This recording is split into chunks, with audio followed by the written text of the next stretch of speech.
Dr. Pinn is Agnes Cullen Arnold Professor of Humanities and Professor of Religious Studies at Rice University. He's also Research Director at the Institute for Humanist Studies. He's an author of numerous books, and I have his picture on the next slide. And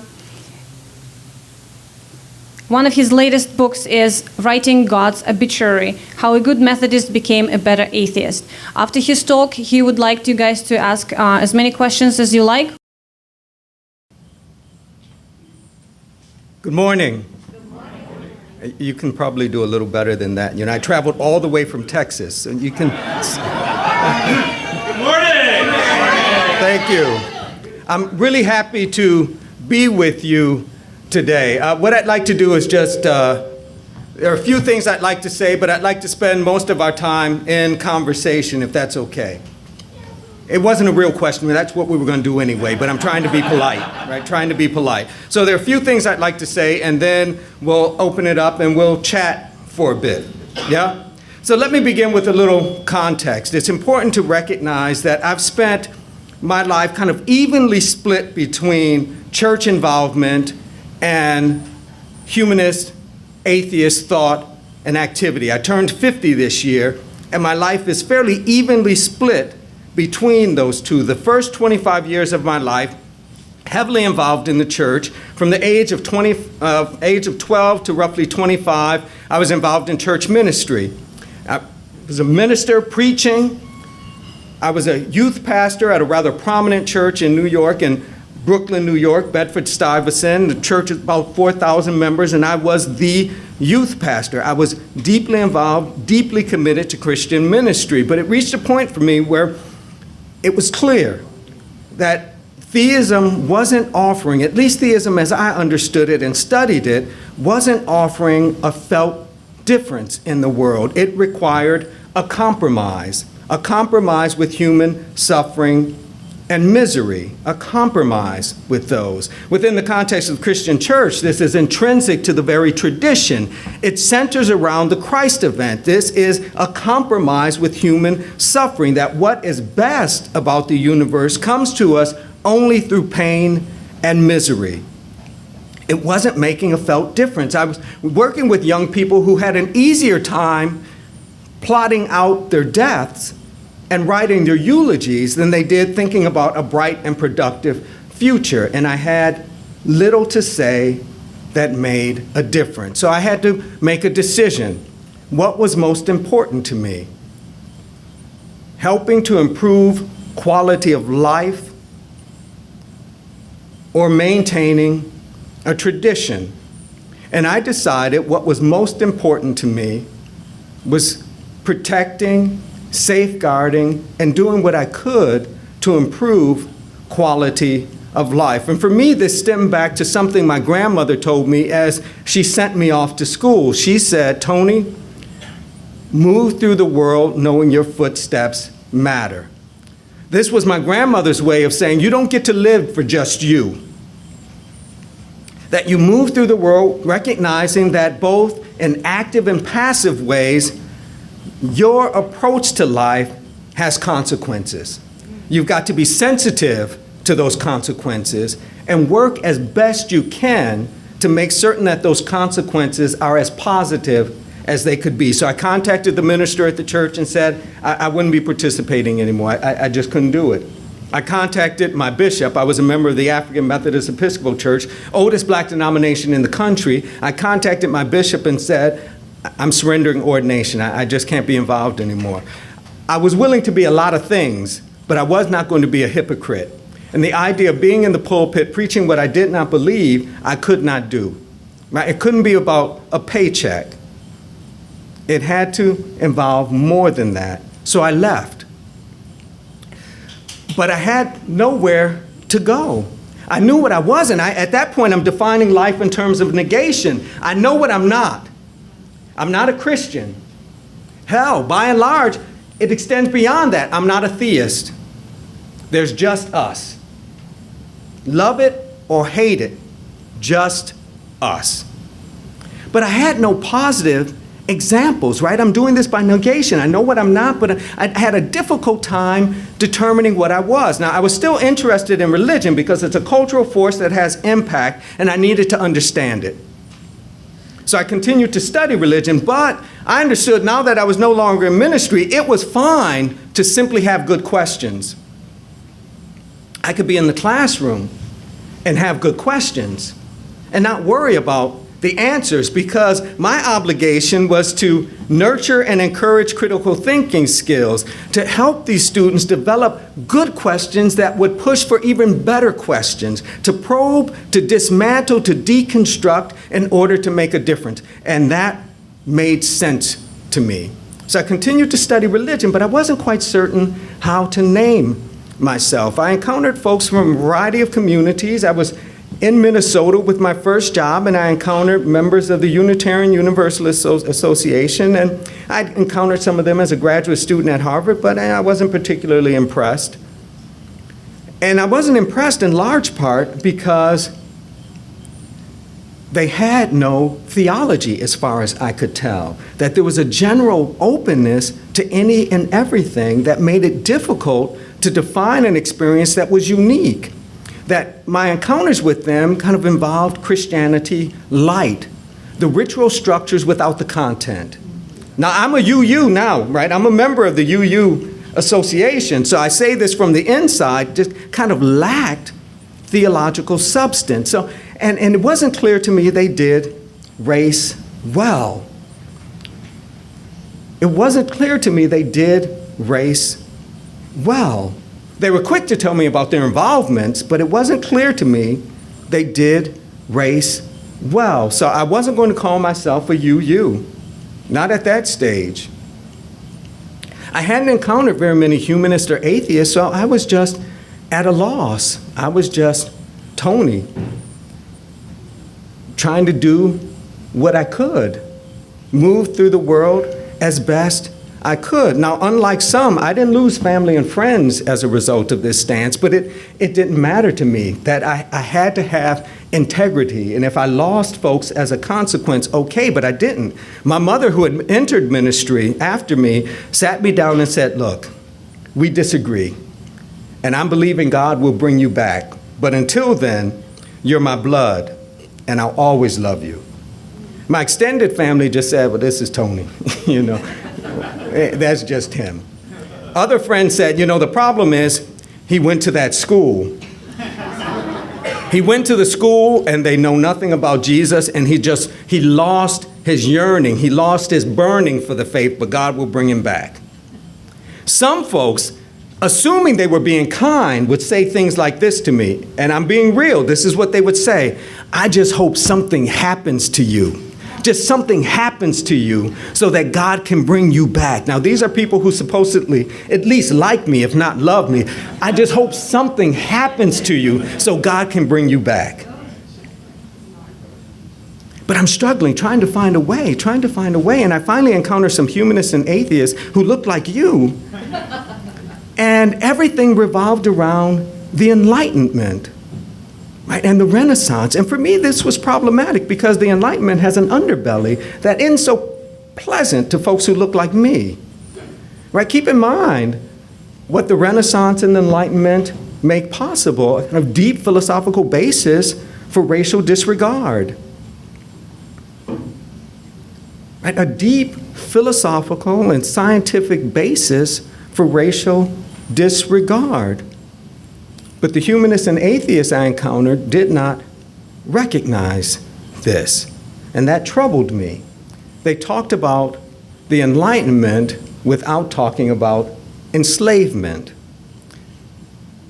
They pushed to the context of North America, and they talked about Thomas Jefferson. Yay, Thomas Jefferson. They talked about Thomas Jefferson without talking about his passive endorsement of slavery. This is the man who says, we do this, but no more because it's going to mess up Virginia and it's going to mess up the country. And for my mind, as soon as Thomas Jefferson was embraced and celebrated, there was a link between free thought skepticism, however you want to name it, a link between that and discrimination that wasn't wrestled with. And this was a problem for me. So I was a researcher, and as a researcher, I knew how to find information. And so I needed to find a different way of thinking about humanism and atheism, a way that raised critical questions concerning some of our assumptions, and that brought into the fore folks who looked like me. And so very early on, I determined I wasn't going to talk about race anymore. And by that, I meant I wasn't going to talk about race as a problem. I was not going to talk about race or difference as a problem to solve, but I was going to talk about race and difference as a promise, as a benefit we live into. And so this became my way of thinking. White humanists and atheists in the context of the United States owe people who look like me a debt of gratitude, because we've given you a way to think about reason, to think about critiques of metaphysics and supernaturalism, and still hold in check isms like racism. Let me give you an example. You're probably all familiar with the spirituals, yeah? Okay, you're familiar with the spirituals. Well, we can't accurately date the spirituals. Scholars like John Lovett argue that as soon as enslaved Africans step off the boats, the spirituals begin to generate. Yeah? We can't accurately date the spirituals, but it's also true we cannot accurately date the counterpoint. Secular songs, cornfield ditties, things that we've come to call the blues. Now, don't think in terms of race records. We're talking about orderly formulations that run contrary to the spirituals. In fact, these early formulations, these secular tunes, critique, signify, and belittle the theological assumptions that you find in the spirituals. We've given you, from early on, a way of critiquing and dismantling theistic theological sensibilities, and doing that in a way that is deeply historical, empirical, and embodied. You should say thank you to us for this. Thank you. You're welcome. In addition to that, in addition to the ways in which this musical form has allowed for a very different way of thinking about metaphysics, a very different way of thinking about superstition, and doing it in a way that undercuts and dismantles theistic sensibilities, beyond this musical form, literature begins to develop very early that raises these sorts of questions. I'll give you an example. There was a famous minister, Daniel Alexander Payne, a mainstay within the growing African Methodist Episcopal Church, and I'm skipping around historically, yeah? Because I'm a theologian, not a historian, so I get to skip around. Daniel Alexander Payne argues that it's disbelief within black communities that is the best argument for the end of slavery. Disbelief in black communities, from his perspective, is the best rationale for dismantling slavery. And he says he knows this personally, that he does a lot of traveling in the South. And he says it's his custom when he runs across someone to have a conversation with them and ask about the condition of their soul. Are you a Christian? He encounters a young African-American male and he asks this question, and the young man says, no, I'm not a Christian. And Daniel Alexander Payne is a bit thrown. And he probes a little further, and this young man says, well, based upon what the Christian faith has done within the context of life here, how can I be? I can't be. Daniel Alexander Payne probes a little more and walks away with this understanding that within the context of black life, the brutality of slavery has created a population that not only raises questions concerning the utility of the church, but raises questions concerning the very existence of God. And from his perspective, again, this was grounds for dismantling slavery. That you could not have theism and have this sort of servitude. Did not work. Frederick Douglass provides another way of thinking about this, and we tend to think about Frederick Douglass and kind of passively lump him with church figures. But if, in fact, he were a church figure, Sojourner Truth probably wouldn't have asked him, Fred, is God dead? Because Frederick Douglass talked about human progress. He talked about the advancement of a despised population and talked about the strength of our own bodies, our ability to get things done. And she asked, Fred, is God dead?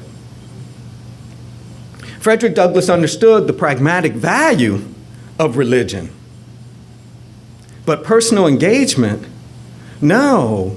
Think about his autobiography. If you're familiar with it, think back to his fight with the overseer, Covey, in the barn. Are you familiar with this? Yeah. Well, in this barn, up to this point, Frederick Douglass argues that he's being dismantled, right? That this overseer is breaking him, and he's reaching a point where he's beginning to understand himself as not only a slave in form, but a slave in being, right? Ontologically, that is, at his very core, who he is, his very essence, is slave. This is what Covey is doing to him. But he reaches a point where the beatings are too much. Covey has him in the barn.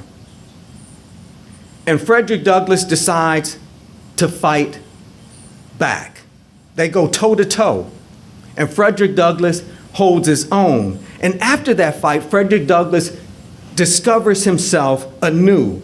It's not the conjure that works on his behalf. It's not the church that works on behalf. It's his ability as an embodied being to fight for his own dignity and integrity that gives him a different type of lucidity, a different type of awareness of life. And at that point, he recognizes that he's a slave in form only.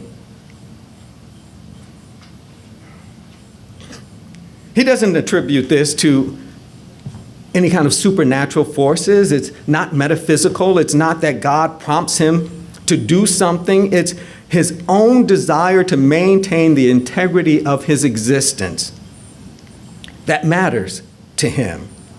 And it seems to me this is coded in his language. Now, my colleagues will argue, no, Pinn, you're all wrong about this because Frederick Douglass provides an apology for the church in the final autobiography. Yeah, but take a look at this. Frederick Douglass says, look, you know, you got to understand that what I'm critiquing here is the Christianity of the slaveholder, right? The Christianity that allows rape and then church service, that allows physical abuse and economic gain on the back of enslaved Africans and then positions of church authority. He says this is the kind that I'm suspicious of, but he says the Christianity that is about uplift, that is about renewal. This is what is okay with him. So here's the question. Did this type of Christianity he's interested in exist? It didn't exist. Not in a context for which he was, not a context he was familiar with, not a context that he knew. He was in favor of a kind of Christianity that could not exist. He's in favor of a certain ethical and moral platform that cannot be developed based upon the workings of that faith. Let me give you another example. And again, we're jumping historically. Think in terms of W.E.B. Du Bois. Now, Christians, black and white, claim him because he wrote about churches. I write about churches, but they don't claim me. He wrote about churches. He wrote about religiosity. He does this as an early figure in the development of sociology, right? He does this, but W.E.B. Du Bois argues if they would just read him, rather than read at him, read him, he's quite clear on this. He argues growing up in Great Barrington, his family not all that deep into Christianity, not all that deep into the church, and that it really never had a hold on him. And he argues once he's working on a PhD and he goes to Germany, any attention to metaphysics, superstition, theism goes away. It just goes away. So he studies the black church as a cultural development without any personal allegiance to that faith.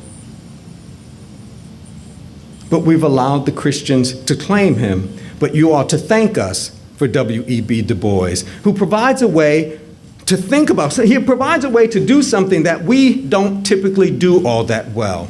He's able to interrogate, deconstruct, and analyze religion without venom and disregard. Yeah, he unpacks it and explores it in a way that recognizes what it has done, right? A kind of complex depiction of it. Something that we typically have a difficult time doing. For him, it's a cultural development that warrants some attention, right? A kind of complex layered and balanced presentation. He teaches us how to do this. Reread him.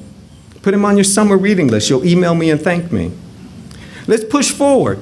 There's a period in time that we've come to reference as the Harlem Renaissance, right? We're talking about roughly the 20s, kind of moving forward as far as the 50s. Then you get into kind of black realism. But this Harlem Renaissance is concerned with rethinking the narrative of black life, the story of black life. And the argument for these writers, and we talk in terms of Harlem Renaissance, but it really goes as deep as DC, right?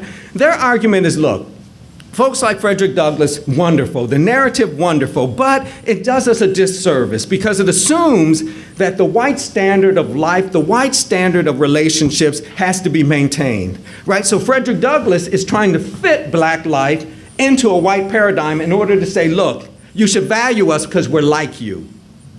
So there are ways in which, for these writers of the Harlem Renaissance, Frederick Douglass and folks like him sanitize black life, lose some of its humanity, its depth, its complexity, for kind of limited task. This limited task being fit us within the status quo, and white folks will love us, at least respect us, maybe not beat on us. Harlem Renaissance writers say, no, this is the wrong way to do it, that if you are fully human, you have the capacity of great good and great nastiness. That if we're going to present African Americans as being fully human, robust, embodied beings who are beautiful, who are wonderful, we've got to demonstrate that they have a full range of capacities. And so Harlem Renaissance writers begin to show the underbelly of black life, right? They show black life in a way that is complex, that is thick. And part of what they do is raise questions concerning Christian commitment within these communities. Nella Larson, one of my favorite writers, there's a wonderful short novel, Quicksand.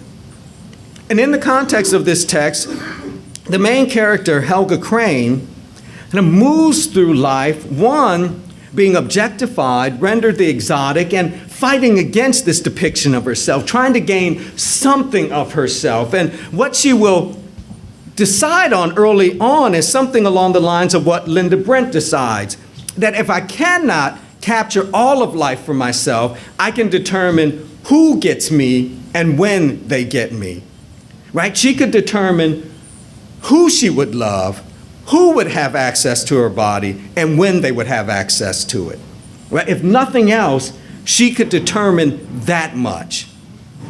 So Helga Crane is doing this. She's doing this, and it reaches a point where it's not working for her. She has an existential crisis, and she finds herself in a small church in Harlem, and she surrenders to that experience. She marries this unlikely character, Reverend Green, and she moves south with him, and she's working on this. She's trying to be a part of this church, and the internal politics are just destroying her. She's having babies that are literally killing her. And she reaches a point where the prayers don't work for her. The effort to be a part of this church community isn't working for her, and she comes to a realization. None of this is helping. These prayers aren't helping because there is no God. Just us. Ethics changes for her at this point. That rather than guaranteed outcomes we shall overcome someday, for Helga Crane, ethics revolved around struggle. That there's something of benefit, there's a beauty in struggle despite the outcomes. Struggle in and of itself is a reward. Why do we struggle? Because we can. Without saying it, Nella Larson establishes an icon that is very similar to Sisyphus, yeah? Just rolling that stone and knowing it's coming back down, rolling that stone, knowing it's coming back down. And Albert Camus argues that, look, the victory is in that recognition and a determination to persevere. Helga Crane comes up with something very similar. Thank you, Nella Larson. And then there's Richard Wright, one of my favorite. Nella Larson and Richard Wright, two of my favorite writers. And Richard Wright argues that what we really need in the context of human life, if we're going to make things work, is a secular humanism. He's deeply critical in books like Native Son and Black Boy and The Outsider. He's deeply critical of Christianity's claims. From his perspective, theism gets us nothing but a surrender to the absurdity of life. Yeah, that from his perspective, Christianity, theism, forces us to be okay with human suffering rather than taking a stand and fighting against it. And his argument is guaranteed outcomes don't work. Only theists can operate based upon guaranteed outcomes. But the rest of us have to be content with struggle and to find something rewarding in struggle despite the outcomes. Significant figures, Black folks of letters, who provide a way of thinking about humanistic and atheistic sensibilities while maintaining a deep awareness of racism, sexism, classism. So I've spent a lot of time wrestling with these figures. I'm in conversation with them regularly, and part of the benefit of being in conversation with these folks is to recognize that African Americans constitute a significant, a deeply important dimension of the humanist and atheist movement. Deeply important. We are, in fact, legion. Simply because you've not noticed us doesn't mean we haven't been here and been here all the time. You ought to thank us. Thank you. Thank you. So let's chat. I see you. Richard Wright, but he died under questionable circumstances. Don't you believe he was killed by the FBI? I don't know if it was the FBI. He dies in 1960 under questionable circumstances, but Albert Camus dies in 1960 under rather odd circumstances as well. Richard Wright, prior to his death, is a bit disillusioned, not only with the United States, but France. Right? France, from his perspective, is being pressured to treat him poorly. He can't, his family is moving to the UK, moving to London. He can't go. Right? He's telling folks, look, his health is declining. He's hooked up with this really questionable doctor that people don't really get. He's always had troubled personal relationships. Someone that he valued consistently was his agent, but most folks either came or went, right? He and James Baldwin don't get along for very long, right? Because James Baldwin raises questions concerning Richard Wright's approach to literature. James Baldwin says, literature's got to be about more than protest, Richard. Richard Wright said, no, literature at its best is protest. It exposes the crap of the world and makes us confront it without blinking. Yeah, so he's arguing, folks are out to get him. He's telling acquaintances, look, if I go into the hospital and don't come back out, there was nothing natural about this. Yeah, so we're not quite certain. I don't know who did it, but he was quite clear in his thinking. He had a lot of folks who were not friends who meant him no good. Thanks for being such an expert. Wow. Why this happens, we cannot fully know. We just know he dies under odd circumstances and his body is dealt with so quickly, we can't find out how or why. Guys, if you want to ask questions, come to the microphone up here so we can actually record the questions as well. It's really hard. Where's the microphone? Right here. Ah. If they can't get there, I can always repeat the question. Oh, that's true. You can Yeah. also do that if you guys don't want to walk all the way up here. Well, my thought is to go a little further in the black history during the civil rights era. There's no denying that the black church was a pivotal force in the civil rights movement. Being an atheist myself, I still will give the black church credit for the civil rights movement. What is your feeling about the black church and the civil rights movement? It's a more measured response than that. Even Martin Luther King Jr., if you look at his last writings, look at Where Do We Go From Here? Chaos or Community, for example. He's rather disillusioned with the black church, right? That most black churches were not involved. And the financing for the civil rights movement did not come primarily from black churches, right? They weren't paying the bills. And so he's rather disillusioned with this. If the black church had really been involved, National Baptist Convention developing, right? The Progressive National Baptist Convention develops because the National Baptist Convention USA, the largest gathering of black Christians, wanted nothing to do with Martin Luther King Jr. in his version of protest, right? And they make this known to him. He loses a position of authority, and he and some others get together and do their own thing, right? So black churches have had good PR, but the level of involvement is questionable. You've got other folks who are involved, and it seems to me that we also have to give credit to folks like Bayard Rustin, who was pushed aside in the movement because of his sexuality, but also because he wasn't a believer. A. Philip Randolph had a pragmatic relationship to black churches. He paid his dues the same way he paid his union dues. But a deep theological commitment to the black church, no, that's not true. Yeah, it isn't true. Now, and the figure who's able to get white churches and synagogues to rethink their financial relationship to discrimination is another atheist, James Foreman. He argues that as a college student, he lost any use for this idea of God, right? But it's the proclamation he makes at Riverside Church, the Black Manifesto, that gets all sorts of churches and synagogues to rethink their relationship to discrimination. They begin giving money to black members of these churches to help them rethink their relationship to race. Even the liberal Unitarian Universalist Association gives money to black members to rethink the relationship of this organization to race. Martin Luther King Jr. didn't get that done. An atheist, James Foreman, did.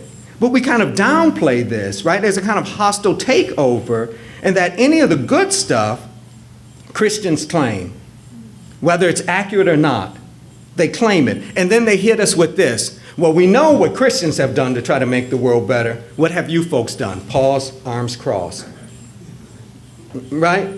But it's a hostile takeover. They co-opt figures like W.E.B. Du Bois, who provides early thinking on this, yeah? That W.E.B. Du Bois gives us a way of thinking about race that has shaped the 20th century and the 21st century, right?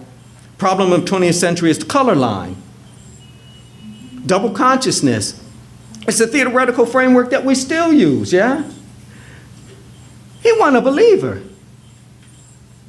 But we've allowed them to take him because he wrote on churches. Right? So, yes, some black Christians were involved in the movement, put their bodies on the line. But it isn't a safe assumption to argue that the black church did this. Some black churches were involved. And ministers were involved for rather pragmatic reasons, that these were folks whose economic livelihood was not dependent upon white people. That black churches paid their salaries. So they had a certain type of flexibility. There was also a particular model of leadership within these black churches. Black churches are not democratic, they're oligarchies, right? They're ruled by the few. And so these folks were positioned, were set up to play these sorts of roles. Economically, they didn't have to worry about it. In terms of mindset and structure, they were predisposed to this sort of activity. But non-believers were there as well. This was a diverse effort. It's also important to say that churches begin to decline after the civil rights movement, not just black churches, but churches in the United States begin to decline numerically after the civil rights movement. Context of black churches, this membership begins to swing up again in the 1980s, in large part because you've got black folks who are disillusioned. They played by the rules, right? They did what civil rights outcomes suggest that they should do. They went to the right schools, moved to the right neighborhoods, connected with the right people, and still hit that glass ceiling. But they'd surrendered so much, right? Cultural connections, they'd surrendered. So black middle class begins to move back into these churches, right? Because it provides cultural connections for themselves and their children. It provides social networking opportunities. It provides business networking opportunities. And for many of these folks, theology and the sermon was the price they paid in order to have these more mundane connections. Right? So if I got to listen to the pastor hoop and scream and shout for 30 minutes, I can do that because my kids are going to get this and I'm going to get this. Yeah? So we talk about all the black folks who are still in the church without a rather thick and sophisticated conversation concerning why they're there. Not all of them are believers. But those who aren't believers, we've not given them a safe place to land. right? That we, humanist and atheist organizations, do a really good job of critiquing religion. Hell, these folks know it's not working. They know it. The question becomes, what do you give them as an alternative, right? What do you give them as a safe place to land, community, right? A kind of positive approach to life as opposed to religion is shit, right? What else do you give them? And until our movement gives folks something deep, don't expect them to join you. Why? For what? So I'm curious, what do you see as the future in the Black community for atheism developing and providing this kind of, all the networking and the beautiful, kind of normal processes that take place, and yet, providing a sense of community? Is there something already happening there that maybe we don't know about? Well, what's happening in Black communities in terms of humanism and atheism? If you take the Pew Foundation study seriously, the number of African Americans who are nons, right, unaffiliated, has substantially grown over the past 30 years, right? So the numbers are growing. And it seems to me that without some sort of intervention, many of these folks will stay in churches for pragmatic reasons, yeah? Those who don't will populate these small but growing Black humanist and atheist organizations, and larger, predominantly white humanist and organizations, predominantly humanist, white humanist and atheist organizations will continue to wonder why Black folks don't join them. So how do you merge everybody? Or is there a value? Well, my thing is this. For the larger organizations, right, and I say this from the inside, I'm a member of the board of directors of the American Humanist Association, right? So I say this from the inside. Question becomes, what's the dominant population willing to give up to have this diversity? Right, so one, it seems, first, we've got to stop thinking about diversity as a problem to solve. Yeah? Stop thinking about it as a problem to solve. Two, do some work. Yeah, do some work. That humanists and atheists brag and boast about their knowledge base. Well, read, learn something about us. Right, learn something about us. Yeah, have that knowledge base. Third, find out what issues matter to us. And I just venture to guess, it extends beyond separation of church and state. Speaking of which, what white community atheists can do for to bring more color, I'm sorry to say that, in our midst. Sikiva Hutchinson and her organization, Black Skeptics of Los Angeles, and Atheists United are partnered. And last year we raised money for the scholarship for underprivileged LGBT person of color youth. We gave out a few scholarships, and we participate in that very willingly, and we want that group to grow, and we want to give more scholarships. So this year we're going to be doing the same thing. So basically what we're doing for now is we're raising money. That's what we can do for now. Eventually we'll try to do more, but to do that I need participation. We need every single one of us to participate in some way. So, and we already have a connection with Black Skeptics, and we're working on it. Sorry. Find out what people want. And last thing, it seems to me that whites within the movement have to have a serious conversation concerning soft and hard forms of privilege, right? So that you have a sense of our vantage point with respect to life. I'll give you one example. I used this example yesterday. When I think about getting a new car, I think in terms of, right, I have no choice, but to also think in terms of how will the police view me in this car? Yeah, how will the police view me in this car? I don't know that everybody has to do that, but I think about a new car and I think, okay, how are the police going to understand me in this car? Right? Is this a driving while black car? Or in a restaurant,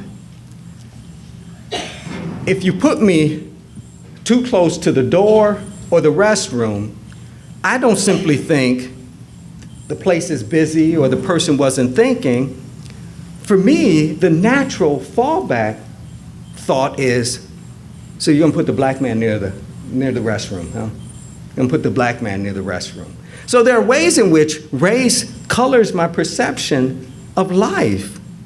Right? And from my perspective, until white folks kind of understand and are sensitive to the ways in which race colors life and understand that this perception of race isn't logical, it's irrational, but it's real, and you can't simply dismantle this through reason. Until we reach that point, we're going to have a hard time communicating.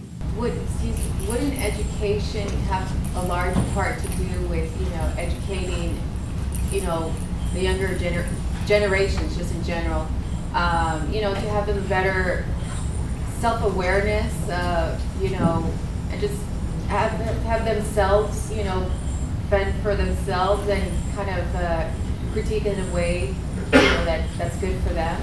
Wouldn't that be a good way of kind of contributing toward that?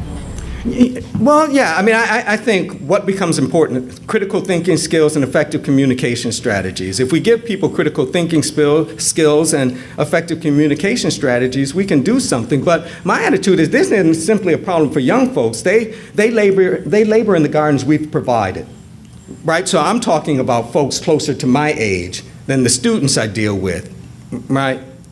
Because they labor in the gardens we have provided. But folks my age, there's no excuse, right? And I hear too often, well, I just don't know. That isn't an excuse.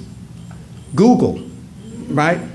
Go to the library, go to the books. It's easy to find this stuff out, but until we have that kind of sensitivity with respect to what and how, what race is, what gender is, right? What these sorts of things are, class and sexual, until we have a clear sense of what these are and how they inform and influence life, we're going to have a difficult time really appreciating difference, because what we try to do with difference and diversity is create a sameness, right? Again, we understand it as a problem, something to be wiped out as opposed to something to be celebrated. It provides for a kind of creative tension that allows us to be our best. We don't need to try to wipe it out.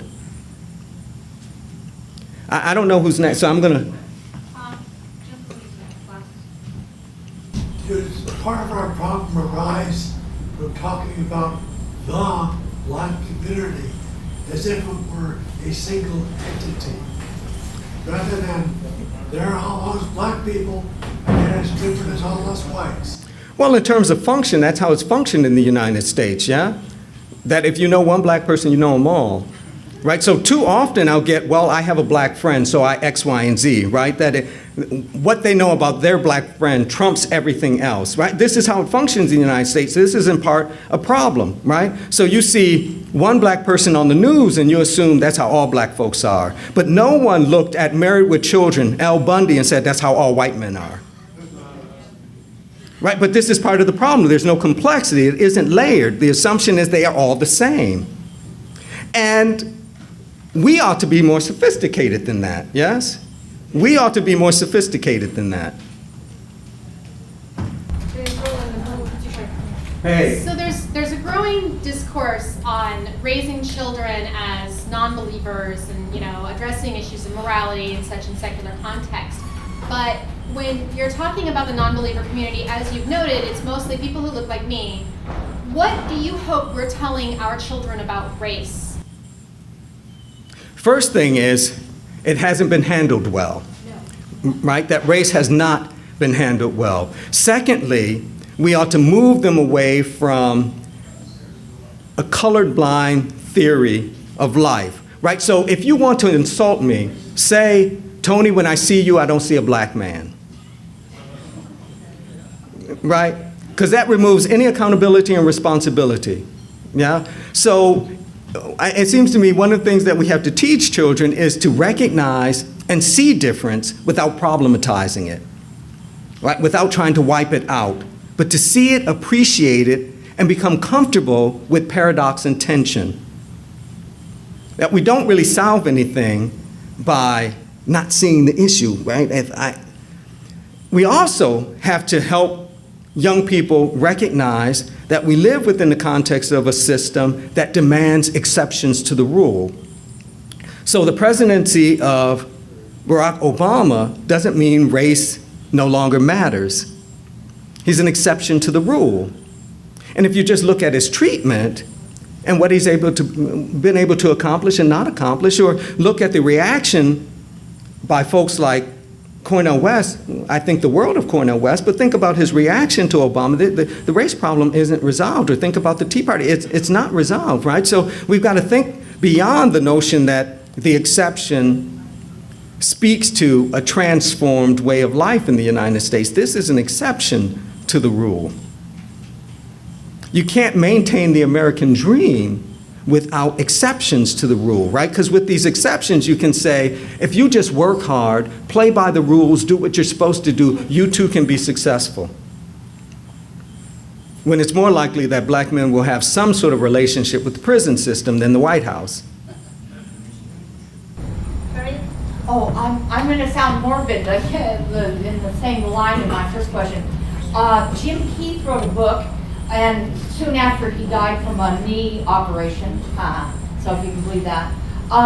He said that Paul Robeson, actually was given medication that made him try to commit suicide. Everybody loved Paul Robeson. I was raised on his records.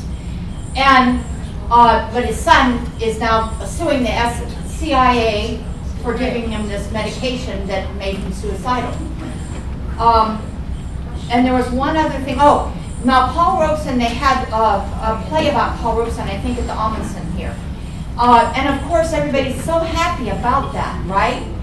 I mean, I didn't go see it, but I read the review in Downtown News. They did not mention this. They never mentioned this. Also, Emma Goldman, on just one other, 2 seconds more.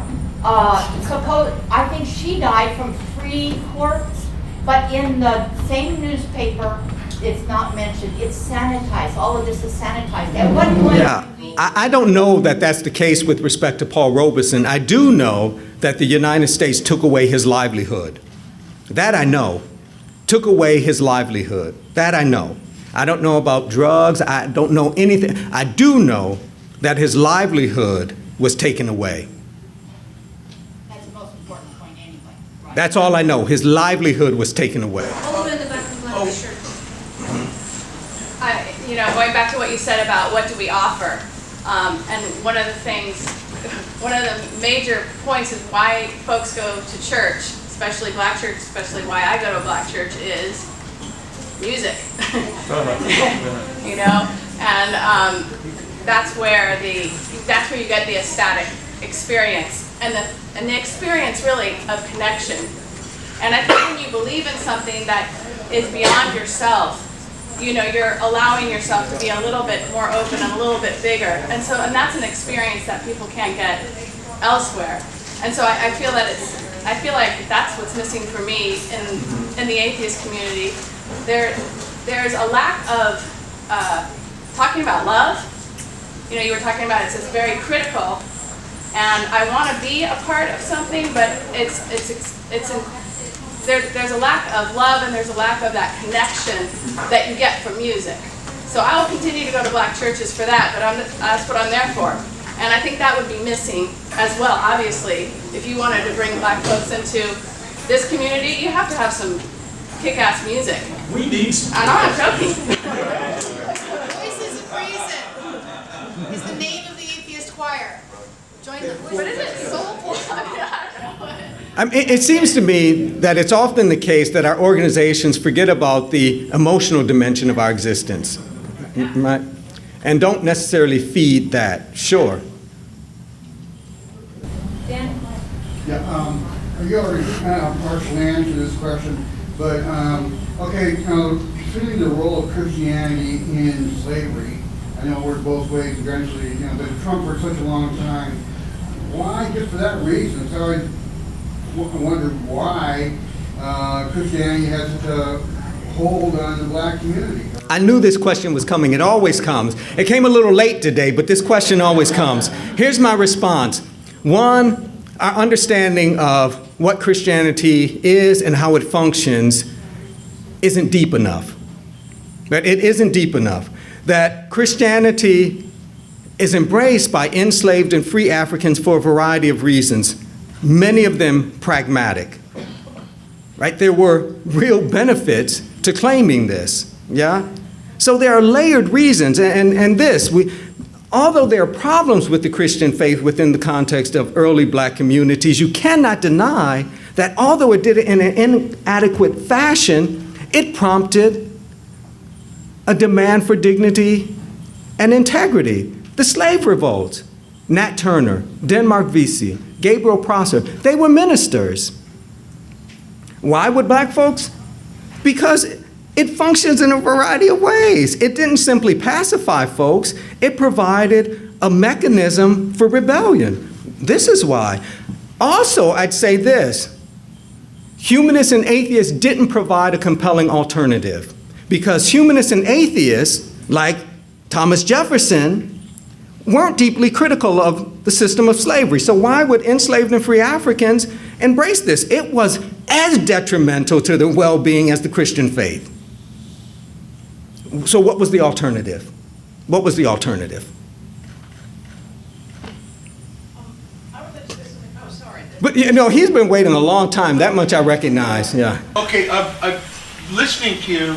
I become more and more curious. I have more questions than I could possibly have time for, but I would like to see if maybe, I haven't seen your book yet, I will, but somewhere along the line, I could get a reading list, that satisfied some of my curiosity in terms of the question of Thomas Jefferson, who the guy really was, and all the way down there, including the various black authors you mentioned. And so if there's a reading list that maybe a short one that can be provided, I'd like to get my hands on it maybe. Well, you can email me. It's my last name, Pinn, @rice.edu. Put something in the subject line that identifies this conversation. I don't answer the phone very often, but I'm very good with email and text messages. Okay. Thank you. Email, you get a response like this. Don't call, it may be weeks, but email, boom.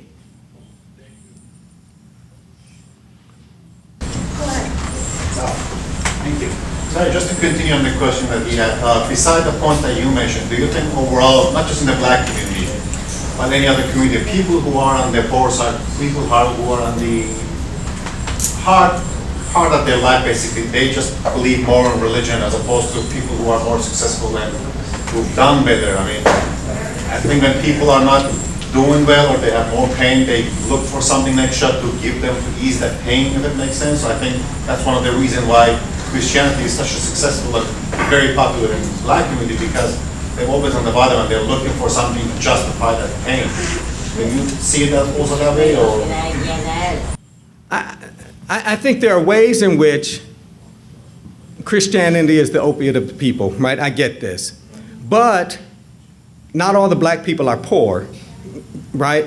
And there are middle class and upper middle class and extremely wealthy African Americans and others who are involved in church. It provides something, right? It provides a sense of community, of belonging, and this is vital for folks. And there are ways in which certain churches make this happen. This is my thing, and it's not the perspective or the opinion of all humanists and atheists, but this is my thing.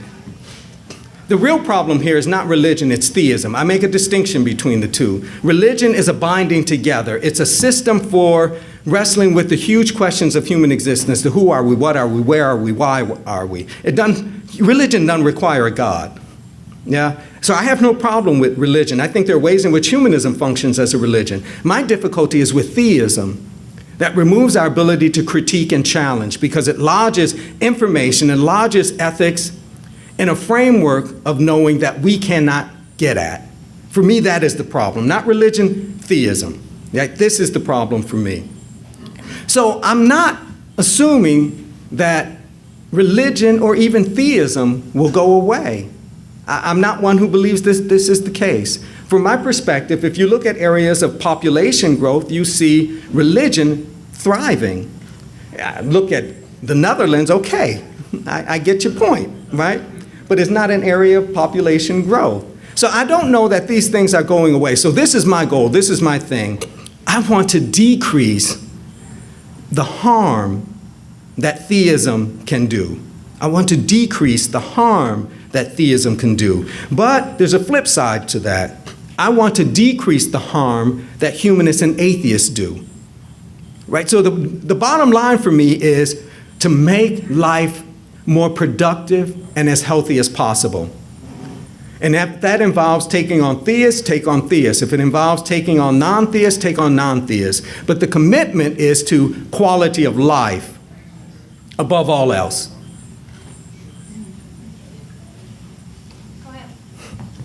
This is my first meeting here. I'm Joe. I'll be back next month. Thank you. All right. And thank you for having this meeting at all, and good to meet you again. I haven't exactly shared with any of my family members that I don't believe I'm an atheist, and I'm not known for being a quiet person about my opinions. And this is an area that I've become quite passionate about. I'm not going to be quiet about my take on the Bible. And I have 2 uncles that are ministers and 1 aunt, and my mother is a Christian, and she's in a nursing home because of knee surgeries. And I don't know how much longer she'll be around, but how do I say to these dear people in my life who I love, I don't believe that anymore? I mean, what is the most beautiful, simple, loving, caring way that I can express it? Because I'm really blunt, and I don't know how to do that on my own. I think the first thing to do is to approach the conversation recognizing what theism means to them, right? To be sensitive and respectful of what it means to them, and disconnect a battle over ideas with love and respect for the person, right? That we can disagree over these ideas, but you still family, your blood, right? So 1, recognize what it means to them and respect that. 2, recognize that you're battling over ideas, but the love is the love. It will always be in place. Yeah? And then, from my perspective, then it's a matter of simply saying what works for you, and that you're not saying this to convert them. You're not proselytizing them. You're just simply saying, for Joe, this is what works. Right? I'm not trying to take this from you, but for Joe, this works. Now, we still family, right? And I think what's real about this, real talk, right, that you may lose some folks. But my attitude is, you take your time.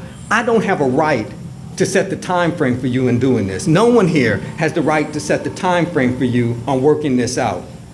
Right? You take the time you need to work it out. Yeah?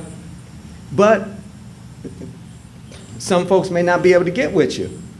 And I think what becomes important then is kind of demonstrating through your actions that the love is in place and you're still good, right? You just don't think the same stuff they think, but you're still a good person, right? You're still the person they have always loved. Yeah, the last few years I've become more distant because I don't see things the way that they do anymore. And I'm realizing that more and more. I'm like, no, I'm doing it wrong. I must be doing it wrong because I can't. I don't want the distance. Part of that is shared experience, though. I found I still like going to Christmas. You know, I still like the gift thing. Participating in the family experience goes a long way in mitigating that sense of alienation you get from your family by not sharing the same beliefs in God.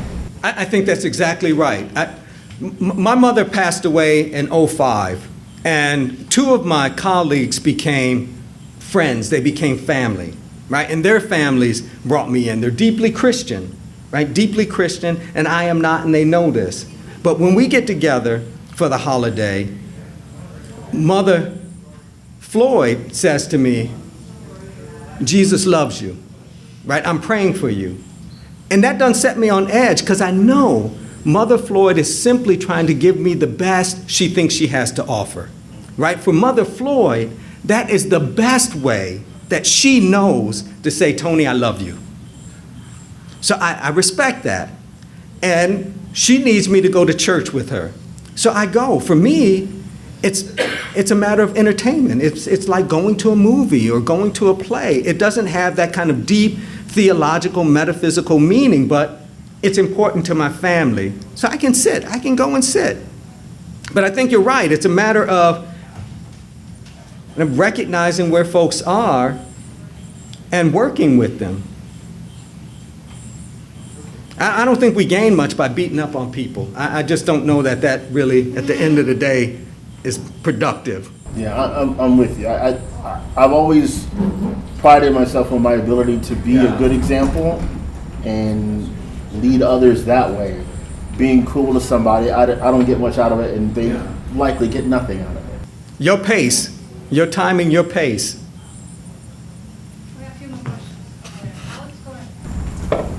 Yeah, comment. Talking about the community and brotherhood and the connection and all that, which you might have mentioned, tried to say, there's this church, a secular church called Sunday Assembly, which meets once a month down the street here, and they have, whoever spoke over here, the singing, the music, that whole church community, they have that.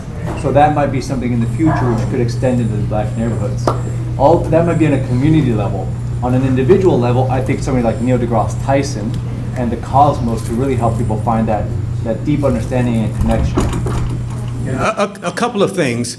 One, I'm doing a bit of research now on Sunday assemblies, and then there are humanist organizations that kind of function as a Sunday community. This is my difficulty, that they've taken the framing, the structure of church. Yeah? They've taken the framing and structure of church. And my attitude is we ought to be doing something that is organic.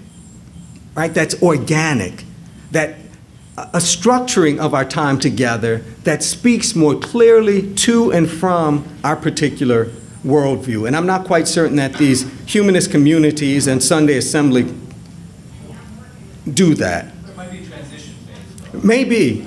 And I also think in terms of science, I think it's important to kind of recognize the relationship, for example, of African Americans to scientific investigation. We do that first by recognizing that scientists live in cultural worlds, and these cultural worlds impinge and influence. Right? From my perspective, that's really the only way to explain the Tuskegee experiment. Right? So just science doesn't necessarily win the day, right? Because science easily mutates into scientism. And it seems to me we've got to recognize the ways in which science has supported rather nasty opinions, right? So folks will tell me, I'll talk in terms of the pseudosciences of the 19th century, early 20th century, and people will say, well, that wasn't real science, but Louis Agassiz was a scientific superstar, right? Nobody raised questions concerning whether or not his work was scientific, but it was used to justify the inferiority, claims of the inferiority of African Americans, and we are aware of this, right? So it seems to me that this science conversation has to take place in a way that recognizes the racial context of the country.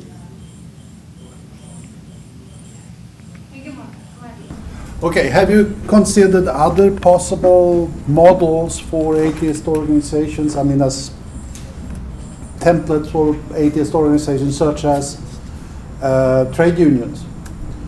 Trade unions are formed to seek the interests of the people in a certain trade, not just wages, working conditions and life quality.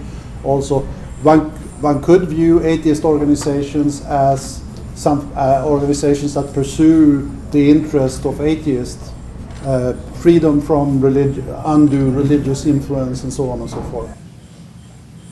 I'm trying to stay in my lane, right? I do a certain type of work, and I leave the structuring of organizations to folks who do that, right? You got to do you, right? So I'm trying to stay in my lane, and my lane doesn't really involve the development of these new structures. My lane involves probing and raising questions, right? Kind of probing and raising questions, providing food for thought.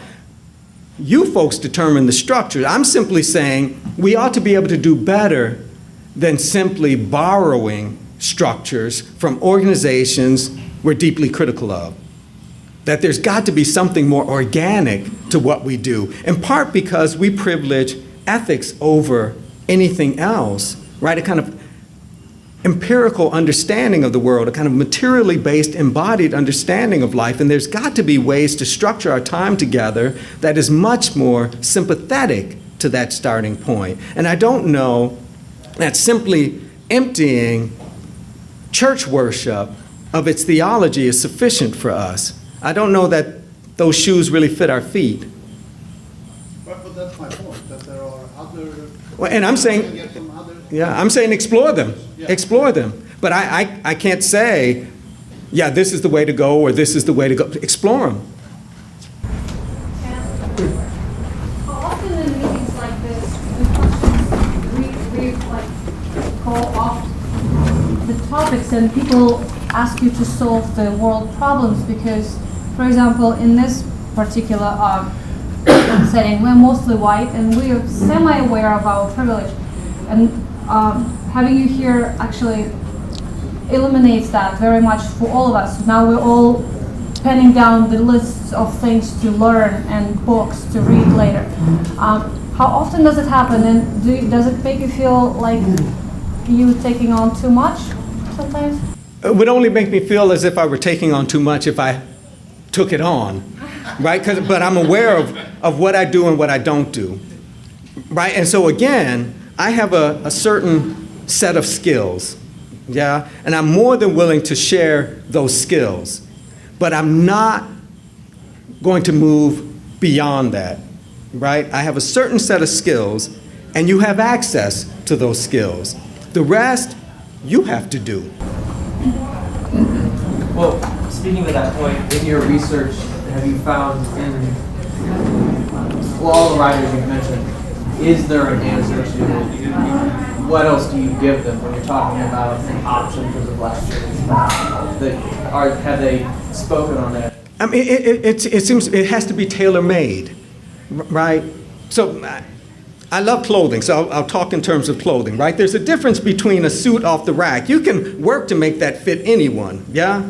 But there's a big difference between that suit off the rack and the bespoke suit, right? Big, big, big difference. And what I'm saying is, in terms of what we offer folks, it needs to be bespoke, right? So what do you give folks? My question is, what's the community of concern? What's the geography? And once you determine that location, the geography, ask folks what they want, what they need. Then meet the need. Right? From my perspective, it's really that simple. Determine the location, determine the geography, determine the community of concern, ask those folks what they need, and give it to them.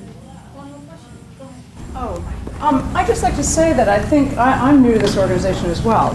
And I feel like, oh, she's gone. I feel like part of the issue with atheism is people identify it as a kind of hole, a dark hole. It's like, I am godless. I mean, it's a negative, you know, it's not an emotion, I don't know what it is.